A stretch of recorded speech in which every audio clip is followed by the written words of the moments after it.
Let me begin with a stark truth. You are about to hear things that powerful institutions don't want you to dwell on.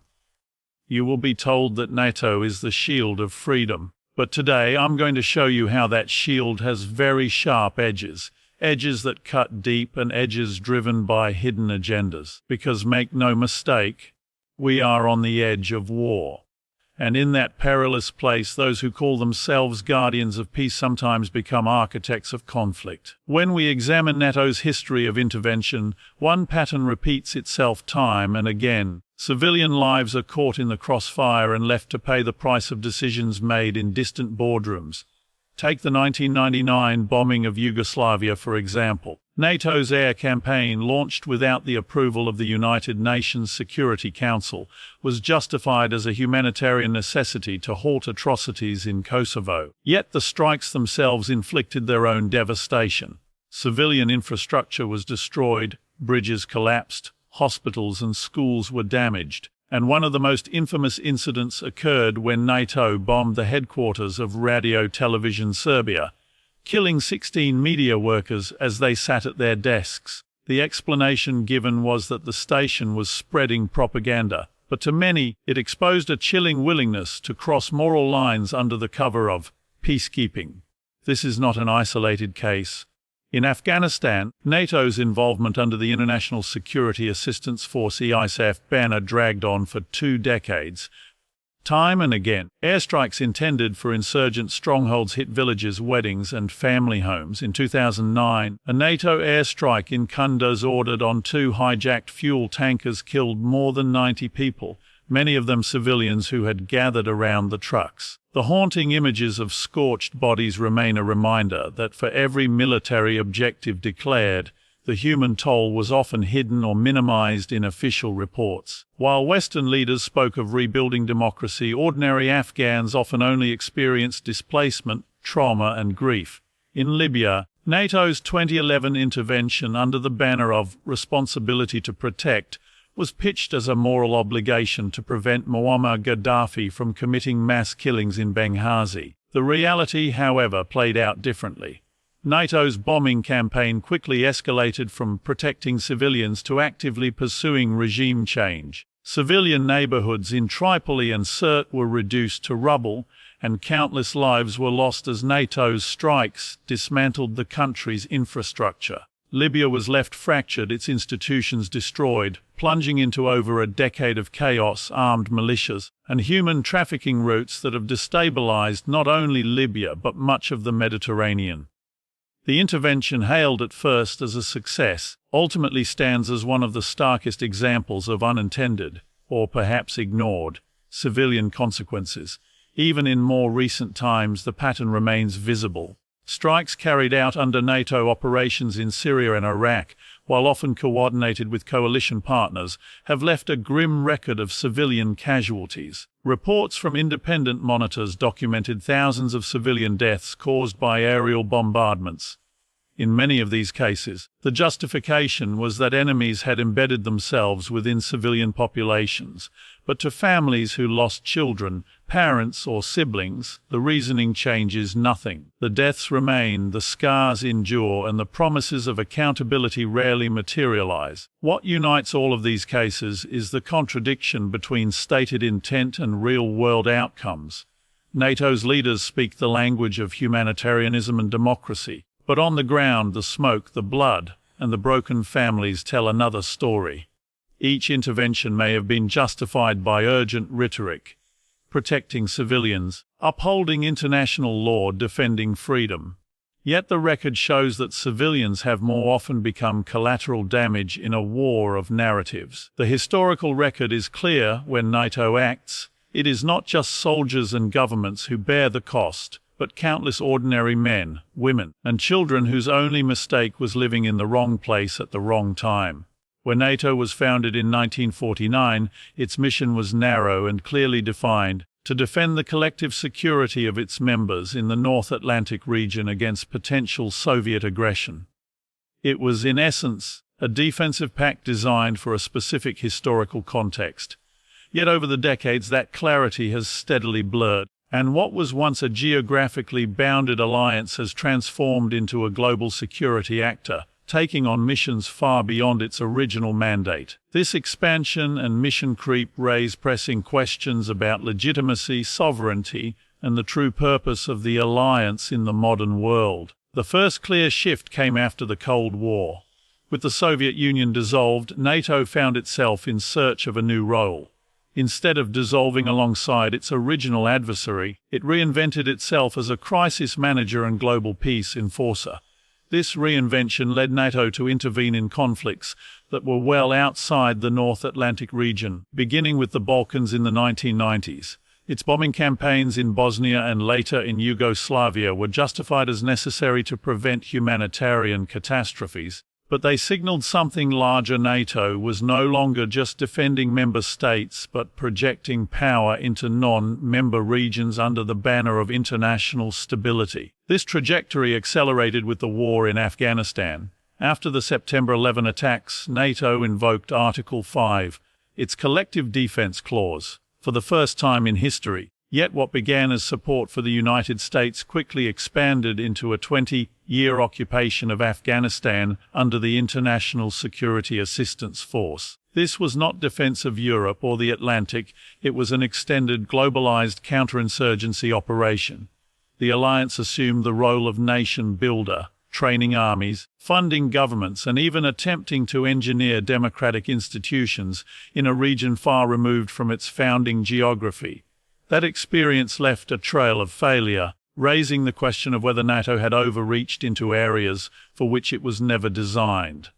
In more recent years, NATO's mission creep has extended into cyberspace, counterterrorism, energy security, and even climate change. These are undeniably global challenges, but their adoption as NATO priorities reflects an alliance that continually stretches its remit rather than respecting its original purpose. Simultaneously, NATO has expanded eastward, admitting states from Eastern Europe and the Balkans, pushing closer to Russia's borders despite assurances made at the end of the Cold War that such enlargement would not happen.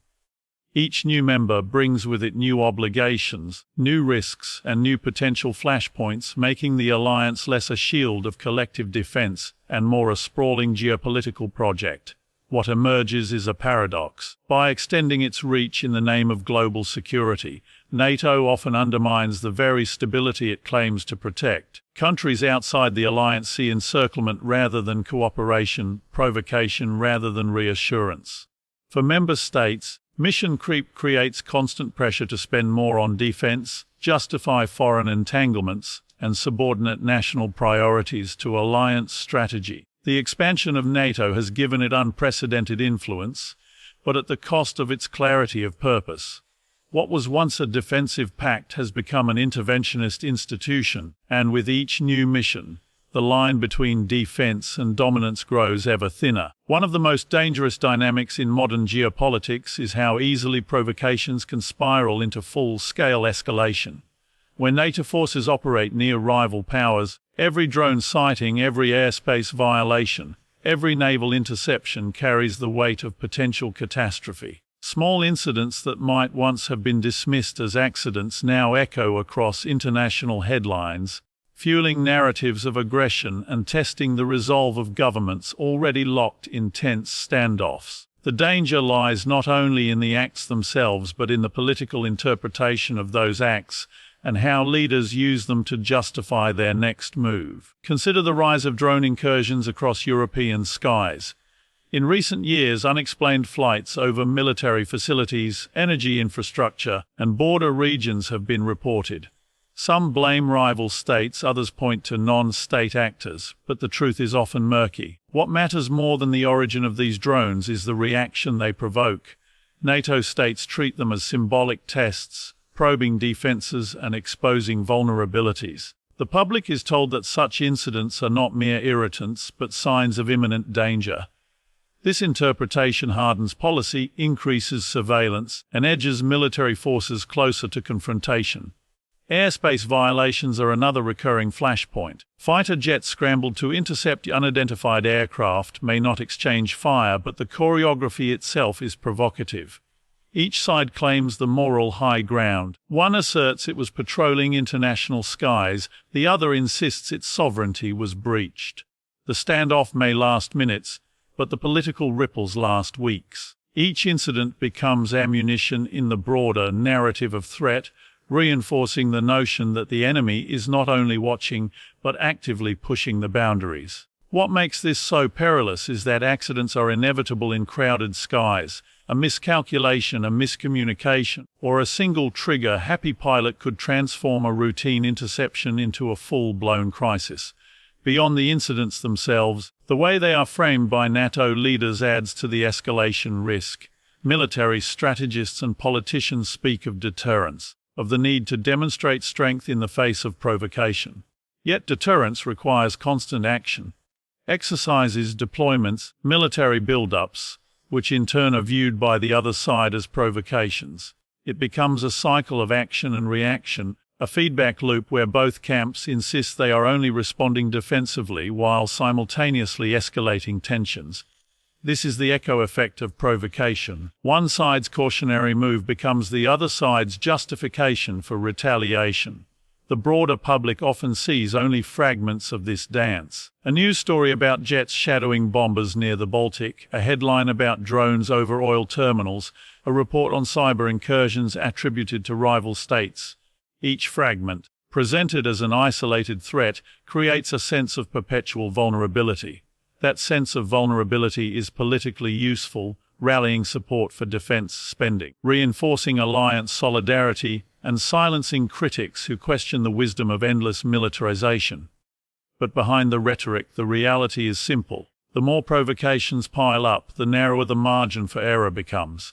What makes the situation so alarming is that provocations need not be deliberate to spark escalation. An unidentified drone could be a misfired commercial model.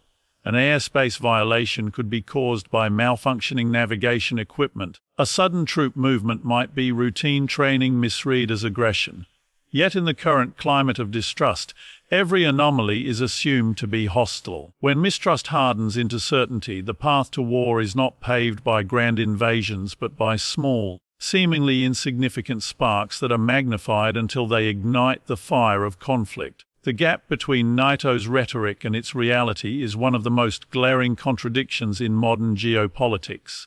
On the surface, the alliance portrays itself as the guardian of peace, a coalition built to protect democracy, safeguard human rights, and ensure the security of its members. Its leaders speak the language of values, freedom, and collective defense, crafting a moral narrative that appeals to citizens across the democratic world. Yet, when these lofty promises are compared with actual outcomes on the ground, the distance between words and deeds becomes impossible to ignore. NATO insists that it is a defensive alliance, yet its history is filled with offensive operations that stretch far beyond the North Atlantic region. The 1999 bombing campaign in Yugoslavia was described as a humanitarian necessity to prevent ethnic cleansing. But it bypassed the United Nations and inflicted civilian casualties while destroying critical infrastructure. In Afghanistan, NATO forces were meant to stabilize the country and rebuild it into a functioning democracy. Instead, after 2 decades of occupation, the result was chaos, corruption, and the eventual return of the Taliban. The rhetoric was about freedom and stability. The reality was prolonged violence and a humiliating withdrawal. The same contradiction was evident in Libya. Leaders promised to protect civilians from imminent massacre in Benghazi, invoking the principle of humanitarian intervention. Within months, the mission had morphed into outright regime change, leaving Libya fractured, unstable, and vulnerable to militias and extremist groups. NATO declared victory, but the people of Libya inherited a broken state. The rhetoric of protection became the reality of destruction, and those who bore the brunt of the consequences were civilians whose lives were torn apart.